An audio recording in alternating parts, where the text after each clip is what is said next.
Ginawang tagapaghatid ng edukasyon sa isang isla sa La Union ang bangkang pangkabuhayan na tinawag na Bangkarunungan. Ang detalye sa Balitang Pambansa ni Anthony Ian Reyes ng PIA Ilocos Region. Dating benepisyaryo ng Alternative Learning System o AL si Jared Doctolero. Ngayon, siya na ang operator ng bangkang binansagang Bangkarunungan. Proyekto ng Bawang North District ng Schools Division of La Union na may layuning dalhin ang edukasyon sa isla ng Solomon sa bayan ng Bawang. Sa pamamagitan ng Bangkarunungan, mas napapadali ang paghatid sa mga guro ng ALS patungo sa isla kung saan may 26 na kabahayan at 89 na individual na karamihan ay salat sa buhay at karunungan. Diyaman nak gayam de naging project ti ALS nga Bangkarunungan. Nadakkel ti may tulong na para kanyami.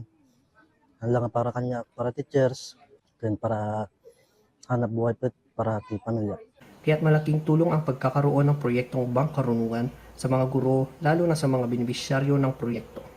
Kaisip tayo ng isang programa na Bangkarunungan para mapabot natin ng edukasyon sa Isla Solomon CLC na kung saan ayun ay functional na ngayon at nagagamit na ngayon ng teachers ng Bawang North District.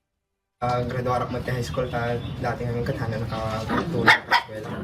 So dadaw mo da sir nga may quality nga pati als. So siyempre ka magkanyada. No may tuloy ko yung pinag-eskwela sir tanong ko graduarap high school. Ang bangkang ito ay hindi lamang guro ang lulan. Lulan din ito ang pag-asa para sa mga pangarap ng mga taga-Isla Solomon. Mula sa PIA Ilocos Region, Anthony Ian Reyes nag-uulat para sa Balitang Pambansa.